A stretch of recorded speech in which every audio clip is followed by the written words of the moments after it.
Chapter 14. The fifth planet was very strange. It was the smallest of them all. There was just enough room on it for a street lamp and a lamplighter.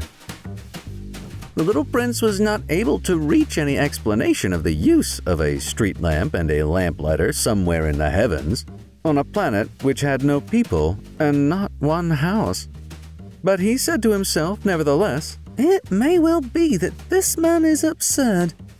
But he is not so absurd as the king, the conceited man, the businessman, and the tippler, for at least his work has some meaning. When he lights his street lamp, it is as if he brought one more star to life, or one flower. When he puts out his lamp, he sends the flower or the star to sleep. Well, that is a beautiful occupation. And since it is beautiful, it is truly useful." When he arrived on the planet, he respectfully saluted the lamplighter. "Good morning. Why have you just put out your lamp?" "Those are the orders," replied the lamplighter. "Good morning." "What are the orders?" "The orders are that I put out my lamp. Good evening." And he lighted his lamp again. "But why have you just lighted it again?" "Those are the orders," replied the lamplighter. "I do not understand," said the little prince. "There is nothing to understand," said the lamplighter. "Orders are orders. Good morning." And he put out his lamp. Then he mopped his forehead with a handkerchief decorated with red squares. "I follow a terrible profession. In the old days it was reasonable. I put the lamp out in the morning, and in the evening I lighted it again.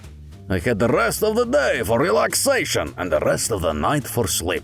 "And the orders have been changed since that time?" "The orders have not been changed," said the lamplighter. "That is the tragedy. From year to year the planet has turned more rapidly, and the orders have not been changed." "Then what?" asked the little prince. "Then the planet now makes a complete turn every minute, and I no longer have a single second for repose. Once every minute I have to light my lamp and put it out." "That's very funny. A day lasts only 1 minute here where you live." "It is not funny at all," said the lamplighter. "While we have been talking together, a month has gone by." "A month?" "Yes, a month. 30 minutes. 30 days. Good evening." And he lighted his lamp again. As the little prince watched him, he felt that he loved this lamplighter who was so faithful to his orders. He remembered the sunsets, which he himself had gone to seek in other days, merely by pulling up his chair, and he wanted to help his friend. "You know," he said, "I can tell you where you can rest whenever you want to." "I always want to rest," said the lamplighter. For it is possible for a man to be faithful and lazy at the same time. The little prince went on with his explanation. "Your planet is so small that 3 strides will take you all the way around it. To be always in the sunshine, you need only to walk along rather slowly. When you want to rest, you will walk, and the day will last as long as you like." "That doesn't do me much good," said the lamplighter. "The one thing I love in life is to sleep." "Then you're unlucky," said the little prince. "I am unlucky," said the lamplighter. "Good morning." And he put out his lamp. "That man," said the little prince to himself as he continued further on his journey, "that man would be scorned by all the others, by the king, by the conceited man, by the tippler, by the businessman. Nevertheless, he's the only one of them all who does not seem to me ridiculous. Perhaps that is because he is thinking of something else besides himself."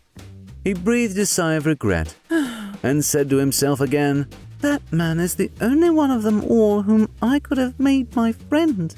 But his planet is indeed too small. There is no room on it for 2 people."